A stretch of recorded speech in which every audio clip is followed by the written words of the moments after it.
Salut les amis, salutations d'Excusaton, je dois faire cette vidéo de manière obligatoire. Le moment est venu, mes amis, qu'une grande révolution viendra dans le monde religieux. Parce que la fin des temps est sur nous, nous verrons bientôt de grandes divisions. Car les péchés du faux système religieux qui prétend hypocritement adorer Dieu et Jésus ont atteint le ciel. Vous le voyez de vos propres yeux. La main forte de Dieu. Qui l'a dit? Entourez la ville impure 7 fois, et le septième jour, sonnez de la trompette et voyez comment vos murs tomberont soudainement et vous n'aurez nulle part où vous cacher. Soufflons de la trompette, mes frères, contre la ville impure et pécheresse. Parce que le temps est venu d'abattre ces murs, et nous ne le ferons pas avec la main de l'homme, mais avec la main forte de Dieu.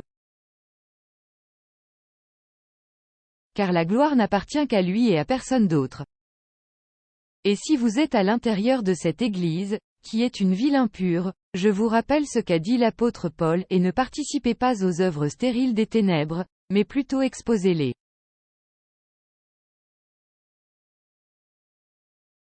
Parce que c'est même embarrassant de parler de ce qu'ils font en secret.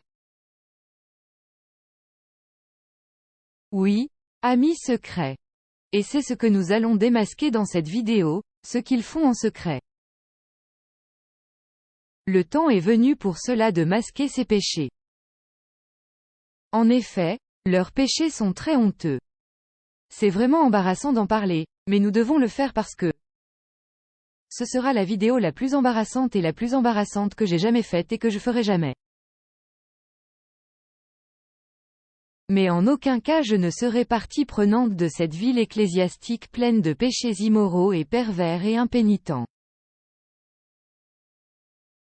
Et que pensez-vous que vous êtes sauvés parce que vous fréquentez ces églises où ces terribles péchés immoraux sont commis? Qu'est-ce que tu penses? Qu'est-ce qu'avec vous écrasés dans leur chaise êtes-vous album? Je vais vous dire que c'est le contraire. Vous participez autant à leurs péchés et à leurs immoralités que le pervers qui les commet. Parce que l'apôtre a dit, celui qui sait faire le bien et ne le fait pas, c'est un péché.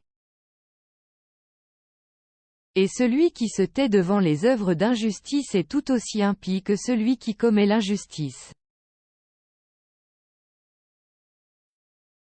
Ne vous souvenez-vous pas que lorsque les anges sont allés observer les péchés qui étaient commis à Sodome et Gomorrhe, ils ont trouvé l'eau à la périphérie de cette ville? Ils ne l'ont pas trouvée à l'intérieur de la ville pervertie, mais à l'extérieur. De même, lorsque les anges descendront pour enquêter sur les péchés honteux et pervers de cette ville d'église, où ils vous trouveront, mon ami. Dehors ou dedans. Parce que l'eau n'a pas participé à ces péchés. Mais s'il les avait gardés silencieux à cause des péchés pervers qui étaient commis à Sodome, cela aurait été comme s'il les avait commis lui-même. Mais l'eau a été trouvée à l'extérieur de la ville pervertie, criant à Dieu et dénonçant les perversions de cette ville. Mais vous, qui vous considérez comme chrétien et qui êtes dans cette église de la ville, et vous pensez que parce que vous allez répéter de vaines prières et que vous n'avez aucune part à ces péchés immoraux, mais vous ne les dénoncez pas, ni ne protestez, ni ne criez à Dieu pour les centaines de milliers d'enfants qui sont abusés sexuellement par leurs prêtres ou leurs supérieurs religieux.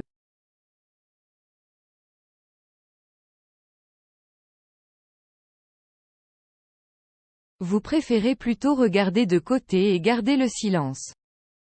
Cachez ce terrible péché ou balayez-le sous le tapis. N'en parle pas. C'est Lucifer qui attaque votre Église du Christ. Tu dis dans ton cœur immoral et pervers qu'Allen, ne dénonce pas ce péché pervers qui est commis à l'intérieur des chambres de notre Église bien-aimée, puisque c'est l'Église du Christ, parce que tu apprécies ton faux évangile de prospérité et ton adoration au soleil que la justice et la loi de Dieu. Et faire ça.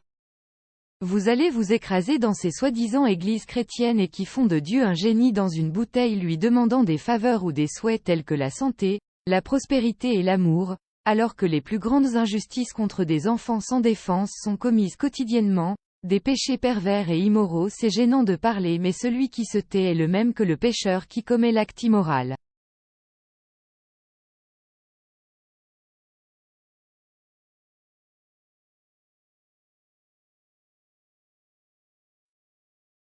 Et parce que cette Église se prétend chrétienne, je suis obligé de dénoncer un tel péché pestilentiel, car en aucun cas je ne serai blâmé pour une telle perversion et injustice contre un petit garçon sans défense dont les rêves sont détruits par un prêtre corrompu et pervers, alors que les soi-disant chrétiens se signent avec leur croix solaire.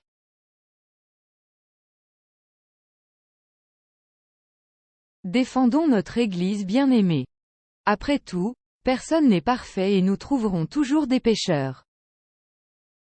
C'est une très grande institution, mais il ne s'agit pas que de cela, mes amis. Il s'agit de dénoncer ces péchés. C'est que ces prêtres sont condamnés par la justice ordinaire, ce qui n'arrive pas, mais plutôt ils reposent agréablement dans leur séminaire, dans leur monastère et dans leur parc à Rome, ce qui est vraiment dégoûtant.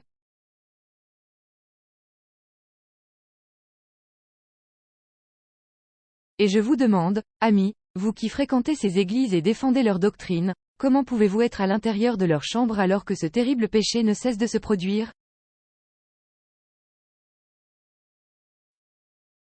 Pensez-vous que vous pouvez mélanger vos prières à Dieu dans une institution qui permet une telle corruption immorale? Pensez-vous que pendant une minute Dieu acceptera les prières des gens qui regardent de côté, qui préfèrent balayer ces pauvres petits-enfants et les jeter sous un tapis où personne ne peut entendre les crimes qu'un prêtre pédophile a commis sur leurs enfants sans défense petit corps?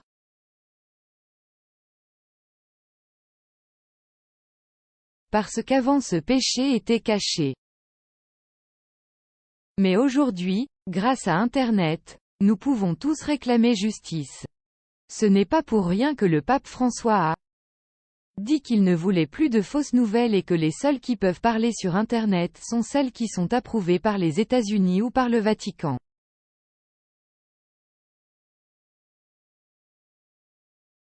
Mais avant que cela n'arrive, parce qu'ils vont vraiment le faire, découvrons tout le pot pourri. La grande tragédie qui se produit dans cette église de la ville est que personne ne dit rien. La seule chose qui les intéresse est de porter leur statue, de les embrasser et de les vénérer. Alors que ce drame ne cesse de se produire. On y voit ces fidèles totalement silencieux, la tête baissée, agenouillés à l'intérieur de ces chambres. Et personne ne dénonce. Ils ne disent pas bien, jusqu'à quand ces choses vont-elles arriver dans cette église? Ils sont totalement silencieux et les nouvelles continuent d'apparaître quotidiennement et sans arrêt ces actes pervers, déviations sexuelles, attaques de la pire espèce contre un petit garçon sans défense et innocent qui a été trompé de la manière la plus ignoble par des loups déguisés en moutons.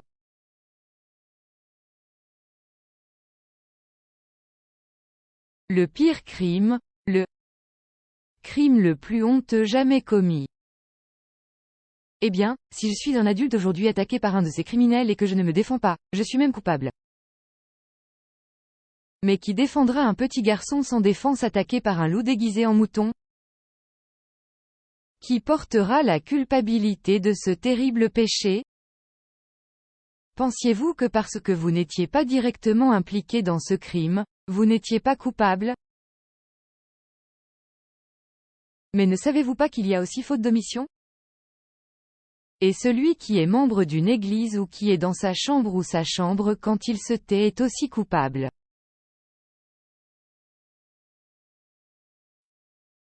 De Boston à l'Irlande, en passant par la Colombie, le Pérou, le Mexique, l'Espagne, le Brésil, l'Australie et tous les pays du monde. Cette peste immorale est passée par la destruction de petits enfants sans défense qui avaient confiance en cette église dans laquelle Diosito était censé être présent, mais qui ont fini par être un oiseau de proie qui les a abusés sexuellement, a fini par être un aigle.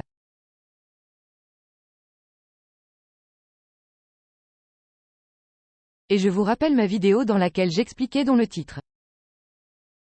c'est là que sont les aigles. Il y aura le cadavre. Oui les amis. Et l'aigle est aussi sur la croix du pape François. Car ce n'est vrai, mes amis, que dans la justice ordinaire, lorsqu'il y a des gens dans la même pièce ou chambre, qui ont connaissance d'un crime poursuivi dans le temps. Cependant, ils sont silencieux. Il n'est pas vrai que ces personnes, même si elles ne commettent pas directement le crime, viennent d'être convoquées par la justice ordinaire. Complices, car, connaissant le crime, ils ont préféré se taire sachant que cela se passait en continu et qu'ils n'ont rien fait pour l'arrêter. Ou n'avez-vous pas vu aux informations cette mère qui reste silencieuse face aux abus continus dont son fils est l'objet par son beau-père? Et n'avez-vous pas vu comment cette mère, qui gardait le silence et qui savait que son fils était abusé sexuellement par son beau-père? N'avez-vous pas vu qu'elle est aussi condamnée comme complice parce qu'elle a gardé le silence? Ou que penses-tu? Peut-être la mère qui se tait alors qu'elle voit que ce beau-père n'est pas condamné, mais qu'il commet continuellement ses actes immoraux contre ses enfants?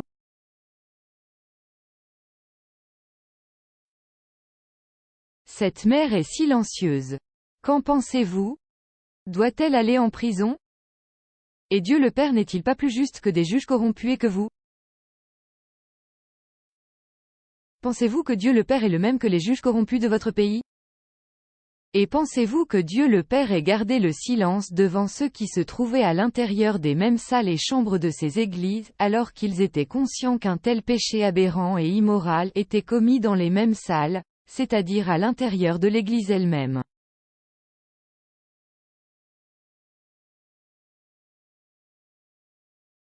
Et y a-t-il quelque chose de caché à Dieu le Père, mes amis?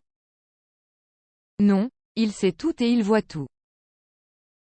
Et si Dieu le Père sait que vous êtes très content et heureux de votre bien-aimée mère l'Église et s'il voit que vous êtes très calme en adorant sa croix solaire et en adorant son jour du soleil, vous serez tenu pour innocent, car vous n'aviez vraiment rien savoir que vous avez été trompé par cette Église.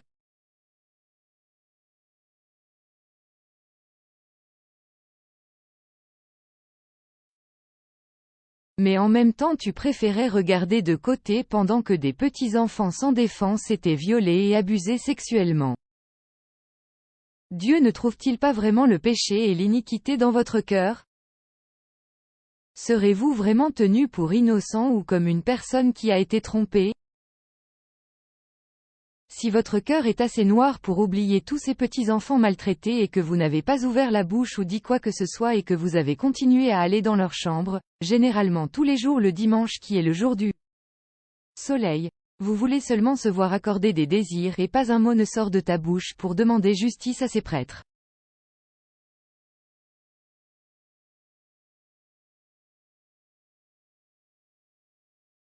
La vraie justice?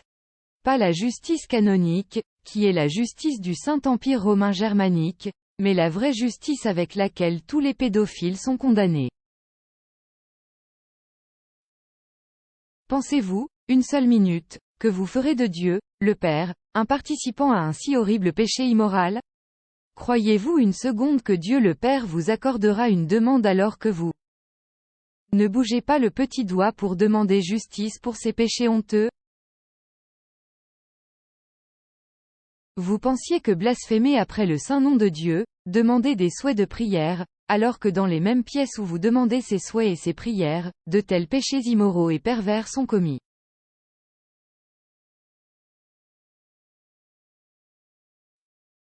Et vous dites non, ce n'était pas dans cette église, mais c'était dans cette église dans cet autre pays. Mais c'est la même église, c'est la même institution. Pensiez-vous qu'en mangeant tel pain et en buvant tel vin vous seriez sauvés pour le jugement qui vient sur vous? Eh bien, vous dites que vous n'avez rien à voir avec ce péché immoral qui est commis dans votre église. Mais vous n'exigez rien non plus de ces prêtres ou prêtres avec lesquels vous vous rassemblez, qui profitent de leurs droits canoniques, qui est au-dessus de la loi de n'importe quel pays du monde. Eh bien, un juge ordinaire ne peut pas juger un prêtre pédophile. N'est-il pas vrai que le droit canonique est supérieur et plus puissant que le droit de votre pays? Mais on ne parle pas ici ni des lois civiles, mais des lois spirituelles. Eh bien, vous jugez vous-même cette Église sur la base des 10 commandements. Tout comme il a jugé Sodome sur la base des 10 commandements. Car les juges de votre pays sont sous le joug devant le Saint-Empire romain germanique, qui règne sous son droit canonique sur le monde entier. Mais spirituellement nous ne sommes pas sous un joug. Face à cet empire ou monstre religieux, nous n'avons donc pas de loi supérieure, puisque la loi de Dieu est supérieure à toute loi, qu'elle soit civile ou canonique, ou une loi mondaine. La loi de notre Père Dieu est au-dessus de toutes les lois du monde et de tout homme corrompu. Et nous avons l'arche de l'Alliance, qui contient à l'intérieur 2 tablettes, qui n'ont été détruites à aucun moment, et qui sont gravées dans le cœur des serviteurs de Dieu, les 10 commandements.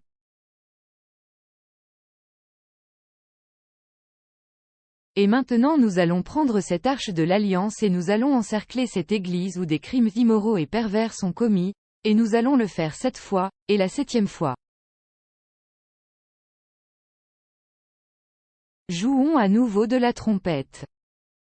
Alors la voix de l'ange se fera entendre. En un seul jour vos fléaux, deuil ou famine viendront, et vous serez brûlés par le feu. Parce que le Seigneur Dieu qui vous juge est puissant en un seul jour. Et ce sera le 7 jour, qui n'est pas dimanche, qui est le jour du soleil, qui est le premier jour de la semaine.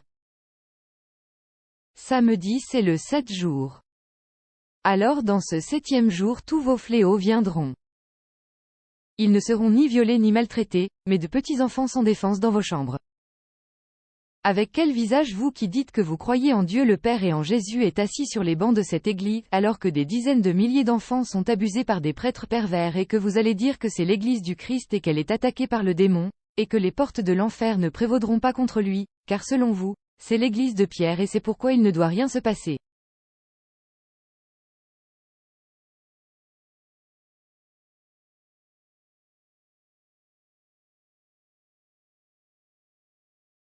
Nous devons garder le silence face aux péchés immoraux qui se produisent.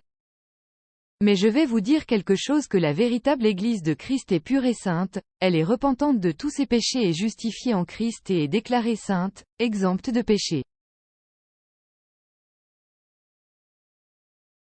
Les péchés immoraux de toutes sortes ne sont en aucun cas commis, si de tels péchés sont commis dans votre Église, alors laissez-moi vous dire que vous n'êtes pas dans l'Église du Christ, car l'apôtre Paul a dit qu'il y a des péchés de mort et des péchés mineurs.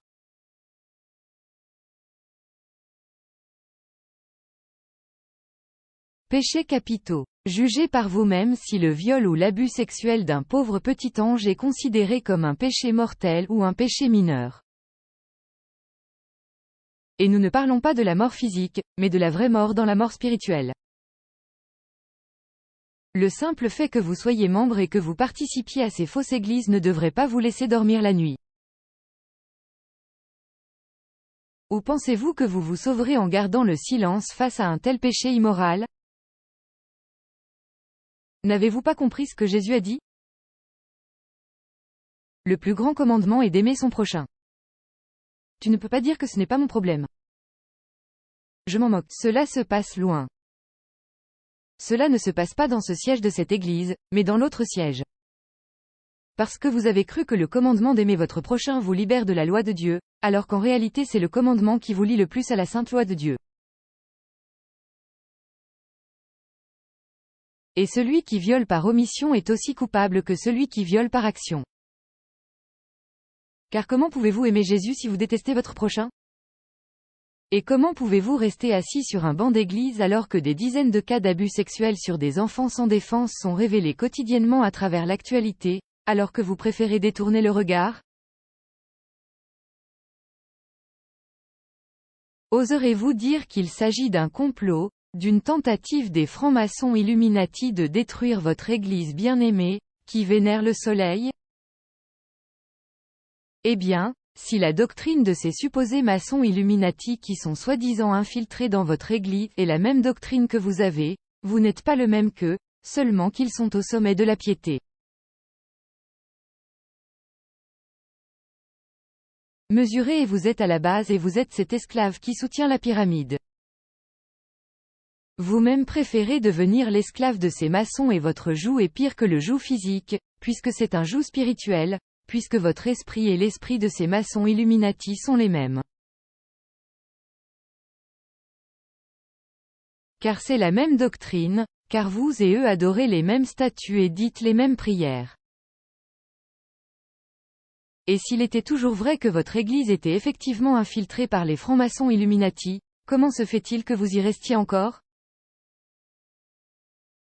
Eh bien, Dieu ne vous a-t-il pas dit de vous séparer des œuvres d'iniquité? Et Dieu ne vous a-t-il pas averti de ne pas faire passer vos enfants au feu? Mais vous dites que ce ne sont pas mes enfants, et ce n'est pas mon problème que ces prêtres les aient abusés. Et vous dites que vous n'êtes pas coupable parce que vous n'avez rien fait. Mais Jésus dit qu'ils ne sont pas vos enfants, ce sont vos frères. Et il a aussi dit que quiconque ferait pécher un de ces pauvres anges sans défense, il vaudrait mieux qu'il lui attache une pierre au cou et se jette à la mer.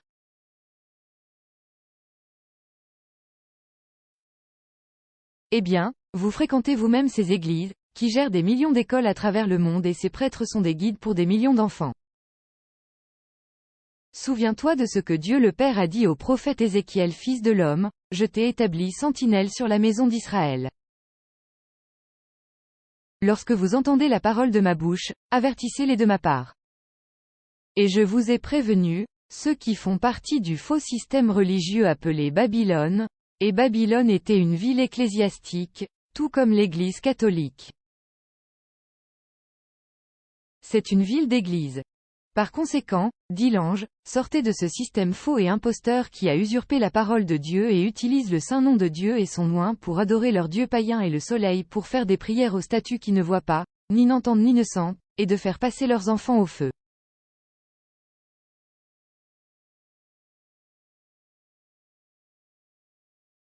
Et c'est plus votre faute si vous vous appelez soi-disant chrétiens et fréquentez ces églises. Eh bien, les soi-disant athées, voyant les grands péchés et immoralités qui se commettent dans ces prétendues églises chrétiennes et voyant que vous vous en foutez et cela avec les mêmes prières et sans se soucier de tous ces viols et abus d'enfants, ces athées blasphèment contre le saint nom de Dieu en disant à cause de vous que Dieu n'existe pas.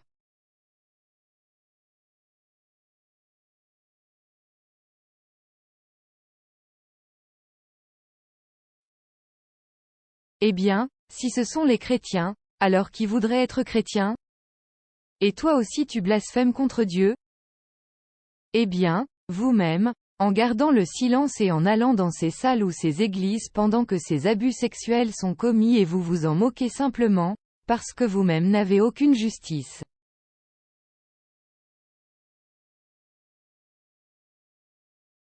Ainsi, vous ne pouvez en aucun cas être un avec Jésus, car Jésus était justice.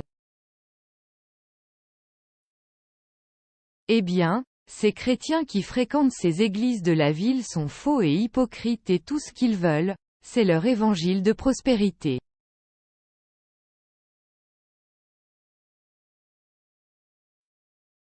Ils ne veulent que leur bien et celui de leur famille et du reste se faire foutre, ce n'est pas leur problème.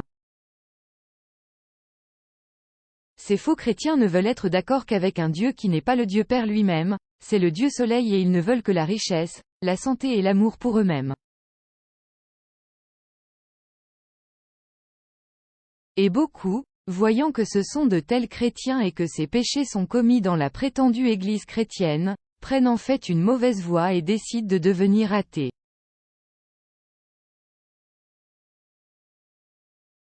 Et vous ne serez pas reconnus coupables par toutes ces âmes devenues athées, celles qui nient un Dieu juste, car voyant les supposés enfants de Dieu et voyant leur hypocrisie, ils se sont dit que Dieu ne peut vraiment pas exister sans comprendre qu'il existe un faux système religieux.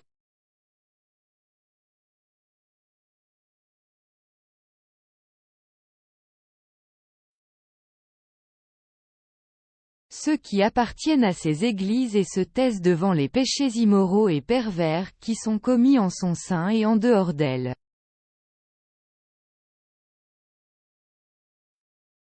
Bien sûr, ils seront appelés pécheurs et seront blâmés, même s'ils n'ont pas commis ces actes. Eh bien, ils emmènent même plus de gens en enfer que Lucifer lui-même, parce que Lucifer à lui seul emmènerait peu vers la mort éternelle ou l'enfer. Mais le monde supposé chrétien en prend beaucoup, à cause de ces faux chrétiens qui écrasent des images en procession sur les chaises pendant que leurs prêtres violent des petits enfants sans défense.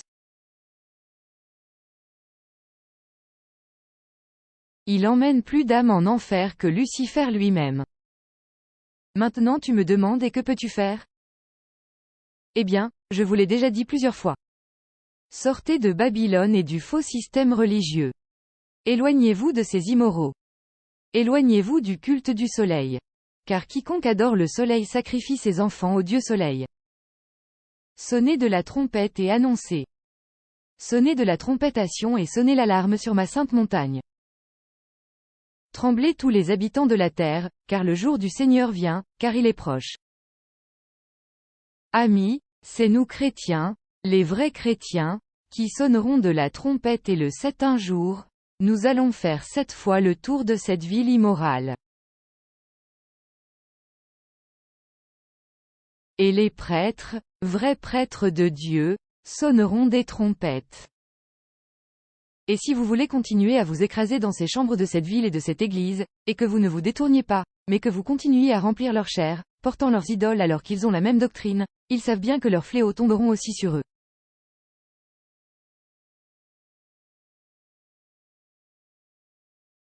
Vous, parce que rappelez-vous ce que le prophète a dit, si deux marchent ensemble, c'est parce qu'ils sont d'accord. Mais si vous n'êtes pas d'accord, c'est parce que vous devez avoir une différence de doctrine et vous devez être séparés de ces églises. La doctrine est la loi de Dieu le Père, qui ne permet pas que de tels abus se produisent. Donc, si vous observez la sainte loi de Dieu, vous serez toujours en désaccord avec ces prêtres immoraux et pervers. Mais si tu es comme une feuille dans laquelle le vent l'emmène où tu veux. Votre doctrine ne vient pas de Dieu le Père, mais vient de votre prêtre. Pauvre de toi. Eh bien, votre prêtre peut être un violeur d'enfants sans défense. Mais que votre doctrine vienne de Dieu le Père et de sa sainte loi. Et quelle est votre sainte loi? Lisez Exode 20 dans la Bible et étudiez les 10 commandements. Car celui qui garde le moindre des commandements sera appelé grand dans les cieux. Et celui qui viole le minimum des commandements sera appelé très petit. Pas étonnant que le pape François ait qualifié de fondamentalistes ceux qui adhèrent à la loi de Dieu, qu'il dit rigides et auxquels on ne peut pas faire confiance. Car celui qui a les commandements de Dieu dans son cœur ne sera jamais dans la même pièce que celui qui commet l'injustice, ou pire encore, avec celui qui se tait face à l'injustice. Et c'est la grande différence avec ces grands abuseurs et violeurs d'enfants qu'ils violent les commandements de Dieu et nous ne violons pas les commandements de Dieu, mais nous aimons sa sainte loi et nous ne nous en écartons ni à droite ni à la gauche.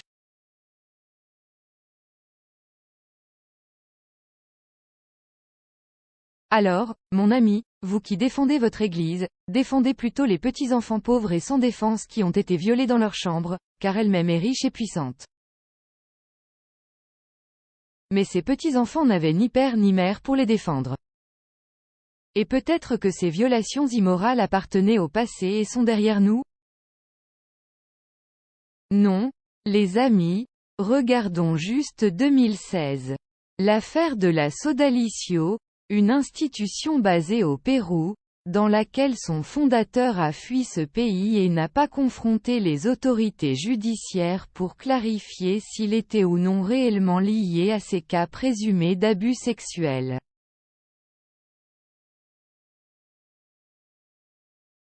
Aujourd'hui, ce fondateur profite de sa retraite dans la belle ville de Rome. Dommage, mes amis, mais nous ne parlons pas de droit commun ou de droit terrestre. Nous parlons de la loi de Dieu le Père, qui est encore plus stricte. Et cette loi nous dit que nous devons immédiatement nous séparer de cette institution immorale ou de cette église où ces péchés sont continuellement commis. Et qu'elle a mis ici. Rester immobile face à l'injustice. C'est le même que celui qui l'attaque. Alors fais quelque chose. Ne restez pas immobile devant ces péchés pestilentiels et immoraux de perversion sexuelle qui se produisent dans votre église. Sortez de cette église corrompue et libérez-vous des châtiments à venir, car le jugement arrive et ne tarde pas. N'en doutez pas et dites-le, ils disent toujours que cela vient et que rien ne se passe, car peu à peu la coupe de la colère de Dieu se remplit. Et Dieu est patient. Vous avez vu par vous-même à quel point Dieu a été patient avec toute cette immoralité. Mais quand cette coupe sera pleine, en une seconde la main forte de Dieu viendra, qui recueillera la justice. Une justice qu'aucune main humaine ne peut rendre. Seule la justice divine. La main forte du vrai Dieu, un vrai juge juste et saint, que vous ne pouvez corrompre par rien, ni aucun don, ni aucun type de pot de vin, ne pourra faire des milliers de vœux ou de processions.